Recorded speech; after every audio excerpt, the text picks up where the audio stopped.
आज मेरी तबीयत जरा सी खराब हुई तो मेरी सास कहने लगी, चलो बेटी तुम्हें डॉक्टर के पास ले चलूं। मम्मी के कहने पर तैयार हो गई। डॉक्टर आशा ने मेरे टेस्ट किए, फिर बोली तुम्हारा अल्ट्रासाउंड करना पड़ेगा। थोड़ी देर के बाद एक लड़की आई, उसने मुझे लेटाकर मेरा अल्ट्रासाउंड किया और फिर मुझे वापस भेज दिया। जब तक मेरी सास डॉक्टर के पास बैठी रही। डॉक्टर बहुत खुश लग रही थी, मगर उन्होंने मुझे बाहर जाने को कह दिया। सास मेरी अंदर रह गई। मेरी सास और डॉक्टर बातें कर रहे थे। काफ़ी देर इंतज़ार करती रही, फिर डॉक्टर ने मुझे अंदर बुलाया। मैं गई तो डॉक्टर का चेहरा उतरा हुआ था। मिस रिया, बचपन में क्या तुम्हें कोई चोट लगी थी? नहीं डॉक्टर साहब, ऐसा क्यों कह रही हैं आप? इसलिए कि आपके लिए एक बुरी खबर है कि आप कभी माँ नहीं बन सकती। आप बच्चा पैदा करने के काबिल नहीं हैं। डॉक्टर साहब की बात सुनकर मेरे अंदर कुछ टूट कर रह गया। मैंने सोचा नहीं था कि ज़िंदगी इतनी बड़ी नर्क बनकर मेरे सामने खड़ी हो जाएगी। मैं वहीं पर बैठकर रोने लगी। आंखों से आंसू टिप टिप बहने लगे। मैंने आरव से लव मैरिज की थी, लेकिन अब वो अपनी माँ की सुनते थे। वो कहते कि मेरी माँ जो कहे उनकी बातें नहीं टालना है। अब मुझे लग रहा था कि अब उस घर में मेरी जगह नहीं बची। जब औलाद ही पैदा करके नहीं दे सकती तो फिर मुझ जैसी बांझ औरत की ज़िंदगी का क्या काम। उनकी माँ को तो बच्चों से मोहब्बत थी। मैं वहीं बैठी रोने लगी। दिल चाह रहा था कि ज़मीन फट जाए और मैं उसमें समा जाऊं, या हमेशा के लिए मेरी आंखें बंद हो जाए। और रो रो कर मेरा बुरा हाल हो गया था। सास ने मुझे तसल्ली दी, बहू फिक्र क्यों करती हो, तुम्हारे पति को कुछ नहीं बताऊंगी। सास के उस रवैये पर मैं हैरान रह गई। वैसे तो वो बहुत कड़वी औरत थी, मगर आज उनका रवैया हमदर्दी था। फिर कुछ टाइम के बाद बोली, बेटी अगर तुम कहो तो मैं तुम्हें श्रीमती माया के पास ले जाऊं। जानती हो, माया के पास जितने भी 5 लोग आए हैं उनके साथ कोई ना कोई मसला होता है। बच्चा पैदा कर सके या फिर बच्चे मरे हुए पैदा हुए हों, माया की दवाई से सब ठीक हो जाता है। वो सिर्फ 7 गोलियां देती है। गोलियां खाने के बाद मानो तुम्हारे घर में खुशखबरी पक्की। तुम फिक्र ना करो, मैं तुझे माया के पास लेकर जाऊंगी। उसकी गोली खाकर तू एक नहीं कई बच्चे पैदा करेगी। सास की बात सुनकर मैं खुशी से खिल उठी। उन्होंने बताया कि मैंने अपनी बेटी को भी इसी औरत की गोलियों से करवाई थी प्रेगनेंसी। मेरे दिल में उम्मीद की किरण जाग उठी। शाम को हम दोनों श्रीमती माया के घर पहुंचे। माया के पास वाकई कई औरतें बैठी थी। उन औरतों में से 4-5 के साथ मैंने बात की तो पता चला कि श्रीमती माया की गोलियों से उनके बच्चे पैदा हुए हैं। सुनकर मेरी तो सारी फिक्र ही चली गई। जब इतनी औरतों का इलाज हो चुका है तो मेरी शादी को तो अभी 4 महीने ही हुए हैं। श्रीमती माया के पास गई तो उन्होंने मुझे पहले झाड़ा लगाया और फिर 7 गोलियां देकर मुझे बोली, बेटी ये गोलियां पाबंदी से खा लेना, उनमें से एक भी गोली छूट ना पाए, और साथ में जो मंत्र बता रही हूँ वो ज़रूर पढ़ना। उन्होंने गोलियों को एक छोटे से डब्बे में डाला। मेरी सास ने गोलियों वाला डब्बा मेरे हाथ से ले लिया। कहने लगी, मैं संभाल कर रखूँगी, तुझे गोलियों का नहीं पता। ये एक खास चीज़ है जिसकी हिफाजत मैं खुद करूँगी। मुझे अपनी सास पर बड़ा प्यार आया कि इस कदर ख्याल रखने वाली सास है, वरना तो औरतें अपने पेटों की दूसरी शादी करवाने पर तुली होती हैं। घर आकर मेरी सास ने मुझे डब्बा थमा दिया जिसमें सफ़ेद रंग की छोटी छोटी 7 गोलियाँ थी। कहने लगी कि मैं रोज़ाना रात को तुम्हें दूध ला कर दूँगी, तुम दूध के साथ ये गोलियाँ खा लेना, और खबरदार उसके बाद तुम बिस्तर से मत उतरना, सीधी सो जाना। जानती हो ना, दवा के असर के लिए सोना जरूरी है। जी समझ गई। मैंने आदर में सर झुका लिया। मेरी सास मेरे कमरे से चली गई तो मैं बैठकर सोचने लगी कि भगवान ने मुझे किस कदर मेहरबान औरत अदा की है, जो बिल्कुल माँ जैसी है। थोड़ी देर बाद मेरे पतिदेव आ गए। मैंने उनसे उस बात का जिक्र नहीं किया। वो भी कुछ ना बोले, जैसे उन्हें मेरी किसी बात का गरज ही ना हो। मगर जब ये पता चला कि मैं कभी माँ नहीं बन सकती तो उनके चेहरे पर उदास और खफा के असर जरूर देखे थे। उसी रात में मैंने एक सफ़ेद गोली मुंह में रख ली, मगर गोली मुंह में रखते ही मेरी तबीयत खराब होने लगी।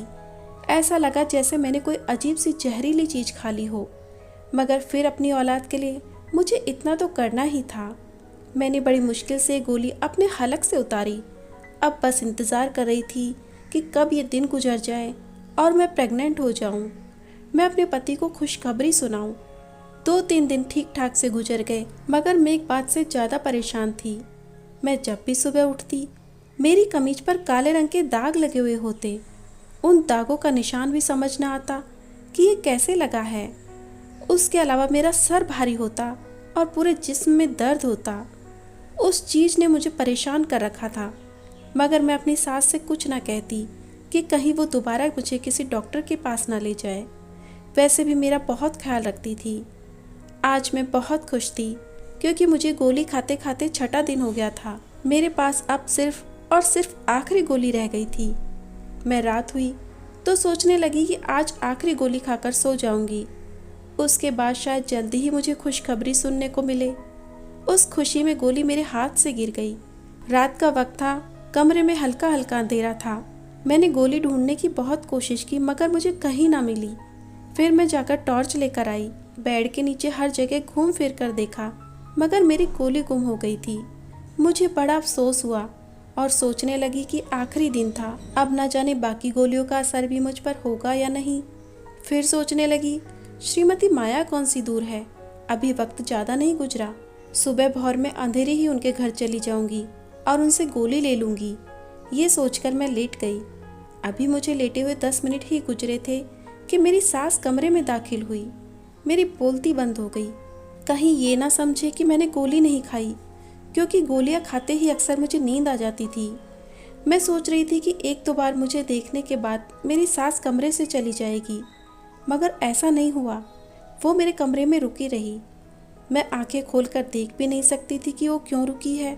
थोड़ी देर गुजरी थी कि अगरबत्तियों की खुशबू मेरी नाक में आने लगी, जो शायद मेरी सास ने अपने हाथ में ले रखी थी। मैं अब भी सोती बनी रही कि कहीं उन्हें शक ना हो जाए कि मैंने गोली नहीं खाई है। लेकिन जब उन्होंने उन अगरबत्तियों की राख मेरे सर पर और मेरे पेट पर गिराई तो मुझे रहा नहीं गया। गरम गरम राख जब मेरे कपड़ों पर पड़ी तो मुझे खौफ सा महसूस हुआ। मैं एक जोरदार चीख मारकर उठ बैठी। मुझे लग रहा था जैसे मैं कोई डरावना ख्वाब देख रही हूँ। अपने सामने अपनी सास को देखकर मेरा तो जैसे दिल ही उछलकर हाथ में आ गया। उन्होंने काले रंग का कपड़ा पहन रखा था और माथे पर लाल रंग का टीका था, जिसे देखते ही मानो रूह फना हो गई। लगता था कि वो कोई जादूगरनी है जो अपने मंत्रों में खोई हुई है। मुझे उठकर चीखता चिल्लाता देखकर घबरा गई। बोली, खामोश होकर लेट जाओ, अभी मुझसे सवाल जवाब मत करो। उन्होंने मुझे सख्ती से हुक्म दिया कि मैं लेट जाऊं, मगर मैं यूं ही कैसे लेट जाती। मुझे अजीब सा महसूस हो रहा था। उसके जादू टोने से मुझे उलझन हो रही थी कि कमरे में फैली बदबू से मेरा दम घुट रहा था। उससे पहले कि मैं ज़्यादा चीखती चिल्लाती, मेरी सास मेरे मुंह में कपड़ा ठूसकर मुझे घसीटती हुई पीछे वाले कमरे में ले गई। वो कमरा घर के एकदम कोने में बना हुआ था। उसमें कोई आता जाता नहीं था। एक तन्हाई अंधेरा सा कमरा था, जिसे देखकर मैं वैसे भी डर जाती थी। वो मुझे वहाँ बंद कर चली गई। ये देखकर मेरा बुरा हाल हो गया। सोचने लगी कि मुझे यहाँ क्यों बंद कर दिया। रोती चीखती चिल्लाती रही, मगर किसी ने मेरी आवाज़ नहीं सुनी। मैं अपने पति आरव को कोसने लगी, जिसने मेरा ख्याल नहीं किया, मुझे पूछने तक नहीं आया। मैं उसका इंतज़ार करती रही, लेकिन उसने मुझे पलट कर नहीं देखा। लग रहा था जैसे वो जादू टोने में अपनी माँ का साथ दे रहा है। उसको मेरी कोई परवाह नहीं। तकरीबन शाम के 4 बजे आरव ने अपनी शक्ल दिखाई। कहने लगा, तुम यहाँ पर हो मैं जानता हूँ, मगर तुम्हें सब्र से काम लेना होगा। उसके पीछे छुपा राज तुम नहीं समझ सकती। मैं उसे देखते ही फट पड़ी। कौन से राज हैं? तुम पागल तो नहीं हो गए? तुम्हारी माँ ने अजीबोगरीब टोटके करने के बाद मुझे यहाँ बंद कर दिया, जबकि तुम जानते हो कि मैं तुम्हारे बच्चे की माँ बनने वाली थी। मैं जानता हूँ, तुम्हारी डॉक्टरी रिपोर्ट देख चुका हूँ। तुम्हारी माँ बनने का उसी दिन पता चल गया था जब तुम डॉक्टर आशा के पास गई थी। तो फिर तुमने मुझे बताया क्यों नहीं? तुम्हारी माँ ने मुझसे ये बात क्यों छुपाई और मुझे 5 की गोलियाँ क्यों दी? बताता हूँ, सब बताता हूँ। आरव ने हाथ के इशारे से मुझे बैठने को कहा। मजबूरन मैं बैठ गई। उसके सिवा और कोई चारा नहीं था कि मैं उसकी बात सुन लूँ, मगर मेरे दिल पर खौफ सवार था। मैं उनके पाँवों में गिर गई। भगवान के लिए आरव, मुझे यहाँ से निकालो, उसके बाद जो मर्जी कर लेना। मेरा दम घुट रहा है। घबराओ नहीं, मैं तुम्हारे साथ हूँ। आरव ने मुझे तसल्ली दी। अच्छा सुनो, आरव ने कहा, मेरी माँ को तो तुम जानती हो कि कितनी गुस्से वाली हैं औरतें उनसे झाड़ा करवाने आती हैं और वो सभी का मुफ्त इलाज करती हैं। शायद तुम उस बात को नहीं जानती हो क्योंकि आजकल ये सरगर्मियाँ जरा कम की हुई हैं, मगर मैं अच्छी तरह जानता हूँ वो लोगों की मदद करती हैं, खासकर बांझ औरतों की। वो चाहती हैं कि कोई औरत उनके दर से खाली ना जाए। जैसे श्रीमती माया है ना, वो वैसा ही बनना चाहती हैं और इसलिए उनको ये जादू टोना करने की ज़रूरत होती है। उन्होंने जब मेरी शादी तुमसे करवाई तो मुझसे वादा लिया था कि मैं अपनी मर्ज़ी से शादी तो कर रहा हूँ, मगर शादी के बाद उन्हें तुम पर इस टोटके की इजाज़त दूँ। बस उसी वजह से मैं उनसे बात नहीं कर सकता। अगर वो टोटके कर रही हैं तो उन्हें करने दो, उससे शायद तुम्हारे बच्चे को भी कोई नुकसान नहीं पहुँचेगा। मगर मैं जानता हूँ कि अम्मा की नीयत बुरी नहीं है। अपने पति की राम कहानी सुनकर मैं चिल्ला उठी, तुम पागल तो नहीं हो गए हो? तुम्हारी माँ खुद को भगवान समझ रही है। उनको ये तक नहीं पता कि एक औरत के साथ झूठ बोलकर उन्होंने कितना बड़ा पाप किया है। वो क्या लोगों की मदद करेंगी? वो तो अपने ही बेटे की नस्ल खत्म करने पर तुली हैं। अगर मैं बांझ नहीं थी तो मुझे वो खतरनाक गोलियां खिलाने की क्या ज़रूरत थी? और तुम कैसे बाप हो? तुम्हें अपनी औलाद की भी फिक्र नहीं है? क्या ये बच्चा चला जाए तो तुम्हें कोई दुख नहीं होगा? आरव ने इत्मीनान से कहा, मुझे दुख नहीं होगा। भगवान ने एक दिया है तो दूसरा भी देगा। आरव ने मुझे वहीं बंद किया और चला गया। बेवफा की इस हरकत पर तो मैं हैरान रह गई। सोचा नहीं था कि वो इस कदर बुज़दिल होगा। 2-3 घंटे बाद दोबारा आया तो फिर मुझे वही बात समझाने लगा। बोला, हमको जादू टोना करने दो, वो सब लोगों की भलाई के लिए कर रही हैं। उसके बाद तुम जो चाहे करो, मैं तुम्हारी हर बात मानूंगा, लेकिन खुदा के लिए मुझे अम्मा के सामने शर्मिंदा मत करो। आरव ने मेरे आगे हाथ जोड़ दिए। मगर औलाद की मोहब्बत औरतों के लिए सबसे बढ़कर होती है।